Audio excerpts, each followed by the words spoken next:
Let's talk more about this now with former White House Deputy Press Secretary for President Trump, Hogan Gidley.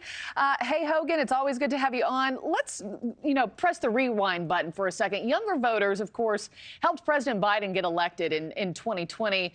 But how do you read that reliably blue base now? I mean, is it starting to turn purple? Is that a fair assessment?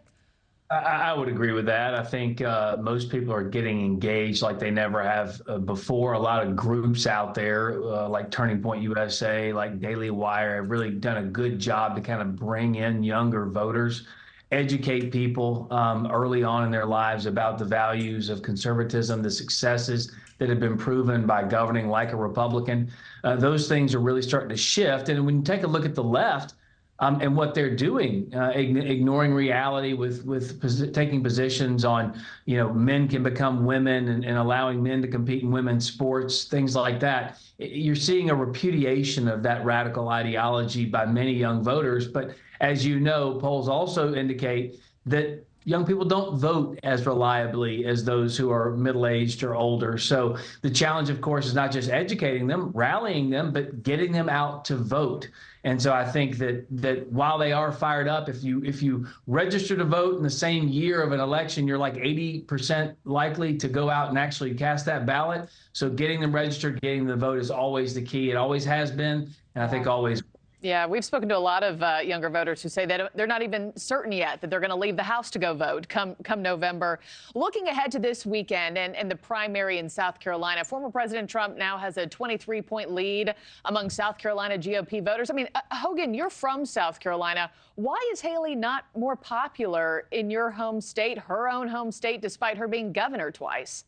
I was just there actually giving some speeches on behalf of the president. I don't work for the campaign, but I thought it was incumbent upon myself, as you mentioned, being from South Carolina, being an executive director of the South Carolina Republican Party. I know the voters there. I know what they like, who they like. I work for Donald Trump, and I know Nikki Haley. One person is up to this job. That's Donald Trump, and the other person, Nikki Haley, is not. And I think the people of South Carolina are reflecting my sentiments. He's up 35 points, 30 points in some polls. And look, Nikki Haley said it herself after New Hampshire. She stood up on that stage and said, listen, now we go to South Carolina where everyone knows me. People there know I was their governor. I did a great job. People know me best there. She's really set herself up for failure because the polls indicate she's going to lose with such a big margin. So the people who do know her best are rejecting her soundly. The people on the ground there, too, I was shocked at how angry they are at her for running the race. She's running, saying she wouldn't run against Donald Trump and then doing it, courting Democrats openly, taking Democrat billionaire dollar donors into her coffers, too. They just don't like her. They view her as running kind of a vanity project. They think she's selfish. And they don't like the way she's trying to take the country, kind of a repudiation of the America First policies Donald Trump implemented. She wants to go back to a Republican Party from the late 90s, early 2000s. The people of South Carolina just don't want that. Yeah, a lot of people seeing this weekend as her last stand, but I imagine that must feel like betrayal to her, after her 2 terms as governor. Nikki Haley has been stepping up her attacks on your former boss, telling NewsNation this. Take a listen.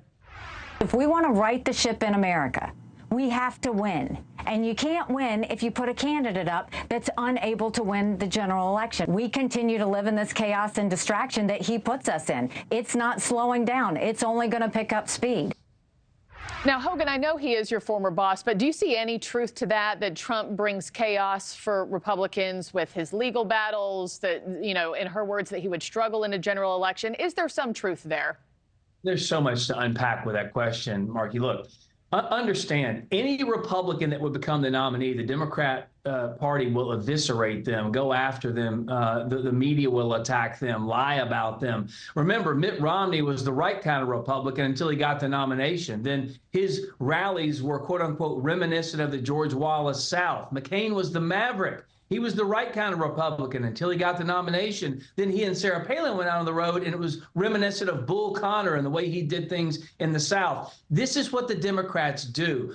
The naivete that Nikki Haley is showing here, that somehow if she's the nominee, people are just going to rally behind her, is insane. The question is, who can stand up to the onslaught that no one has ever seen before? Not only did Donald Trump stand against it, weather it, he succeeded in spite of it with the policies he put in place. So I'm just kind of sick and tired of Nikki Haley going out there saying, hey, look, I'm the right kind of Republican. The media and the left will never appreciate the Republican nominee. You need someone who can stand up and fight against what D.C. has become. Thanks for watching, everybody. Go to joinnn.com to find NewsNation on your television provider. Also, don't forget to click that red subscribe button below to get more of NewsNation's fact-driven, unbiased coverage.